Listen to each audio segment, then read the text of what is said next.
Assalamualaikum warahmatullahi wabarakatuh. Perkenalkan nama saya Dika Ibu Mukti dari Offering B dengan NIM 22071609030 dan pendidikan geografi Fakultas Ilmu Sosial Universitas Negeri Malang. Jadi di sini saya mau mempresentasikan mengenai rancangan yang telah saya buat pada pada mata kuliah pembelajaran berbasis virtual. Jadi di sini saya mengambil judul penggunaan media pembelajaran WebGIS untuk meningkatkan pengetahuan spasial siswa pada materi sebaran flora dan fauna. Jadi pada latar belakang itu sendiri, berkembangnya zaman mengikuti pada perubahan media pembelajaran yang digunakan pada pembelajaran sehari-hari. Karenanya tersebut semakin banyak jenis-jenis media pembelajaran yang digunakan. Jadi media pembelajaran ini adalah salah satu komponen pembelajaran yang penting sebagai jembatan dalam penyampaian materi. Terus penggunaan media dalam pembelajaran dapat memberikan efek positif dan manfaat yang sangat luar biasa dalam memudahkan proses belajar siswa. Selain itu, media merupakan dasar yang sangat penting yang bersifat melengkapi dan merupakan bagian penting dari proses pembelajaran yang berhasil. Pada perubahannya, kebiasaan yang saat ini dengan menggunakan fasilitas multimedia dan berbagai bentuk teknologi pada kehidupan sehari-hari, maraknya perangkat elektronik yang sering digunakan adalah smartphone, iPad, tablet, dan juga laptop. Hal ini memungkinkan informasi untuk mudah didapatkan. Dengan hal tersebut, kebutuhan pembelajaran termasuk akses konten, data, visualisasi grafik, kegiatan kinestetik, dan lain sebagainya dapat dilakukan dengan mudah. Terus, media pembelajaran modern berbasis web dapat dibuat. Website ini memiliki banyak kelebihan seperti memungkinkan siswa mengakses pelajaran dari mana saja dan kapan saja. Jadi menyediakan berbagai sumber pendidikan dan memenuhi tuntunan kurikulum. Jadi media pembelajaran ini melakukan website sudah banyak dikembangkan dalam kegiatan pembelajaran seperti Ruang Guru, Pahamify, Brainly, dan Ganesha Operation.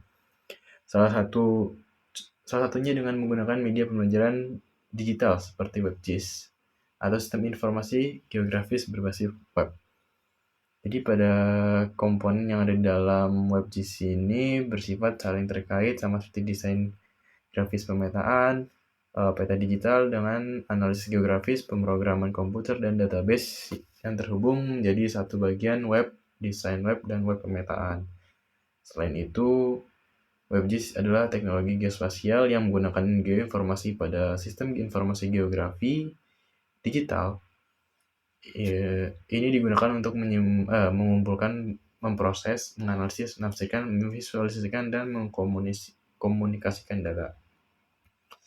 Salah satu kelebihan penggunaan WebGIS adalah sebagai media pembelajaran itu mampu melakukan visualisasi data spasial yang ditampilkan secara detail dan lebih nyata, sehingga siswa dapat menganalisis fenomena geosfer yang lebih mendalam dan karakteristiknya yang interaktif, sehingga memungkinkan siswa untuk mengumpulkan, menganalisis, dan melakukan visualisasi data spasial lebih baik lagi.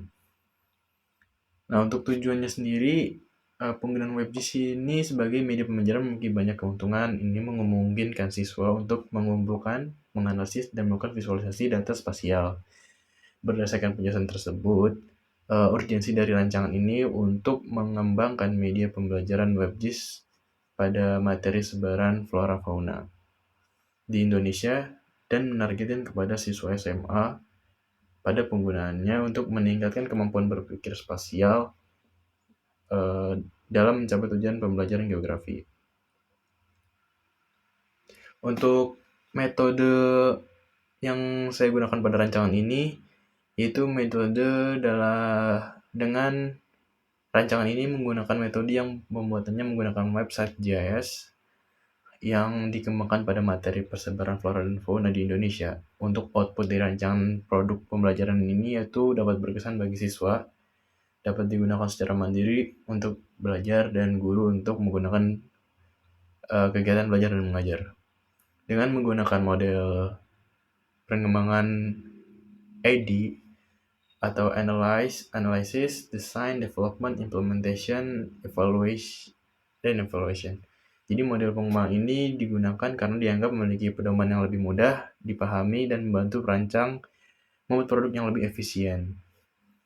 Selanjutnya, dalam perancangannya penggunaan model AD ini karena memiliki keefisienan dan kesederhanaannya untuk mengembangkan produk yang diinginkan dalam media pembelajaran untuk materi persebaran flora dan fauna di Indonesia. Jadi untuk analisisnya sendiri, analisis yang dilakukan dengan menggunakan kebutuhan analisis yang berkaitan dengan kesulitan siswa dan sekolah yang berkaitan dengan media pembelajaran yang digunakan, dengan menganalisis kurikulum dan analisis karakteristik siswa tersebut sendiri.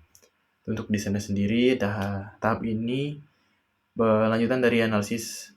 Jadi dengan ini kita membuat desain cover dengan kamu juga dengan bantuan Google Sites dalam pembuatan media ini. Jadi pada dasarnya Google Sites ini membantu dalam penambahan materi seperti teori-teori dasar sehingga dalam video bisa ditambahkan dengan proses GIS-nya. Untuk development ini, pada tahap ini sudah membuat media pembelajaran yang berupa WebGIS. Dari WebGIS ini, saya memasukkan beberapa data seperti persebaran flora fauna di seluruh pulau di Indonesia. Untuk implementation, jadi tahap ini merupakan yang diberlakukannya media pembelajaran ini akan dilakukan gitu. Jadi saya akan mencoba menggunakan media pembelajaran ini pada target siswa SMA kelas 11 seperti pada dasarnya pada fase F geografi kan persebaran flora fauna itu terdapat pada fase F geografi di kurikulum Merdeka. Jadi saya akan mengambil implementasi pada media pembelajaran saya ini di kelas 11 SMA. Untuk evaluation, pada tahap evaluasi ini berarti menandakan bahwa tahap ini merupakan tahap yang paling akhir yang berisi bahwa media pembelajaran telah digunakan sesuai kebutuhan dan kemampuan siswa. Jadi dengan adanya evaluasi ini, bagaimana nanti siswa mampu merespon dari apa yang telah dibuat pada media pembelajaran ini sehingga ada dapat saran dan masukan untuk bagaimana media pembelajaran ini dapat dikembangkan lagi sehingga agar lebih mudah diakses atau dipahami lebih lanjut lagi pada siswa. Mungkin dari situ rancangan yang akan saya buat. Saya akan mencoba membuat materinya dulu terlebih dahulu. Jadi kurang lebihnya mohon maaf. Wassalamualaikum warahmatullahi wabarakatuh. Selamat sore.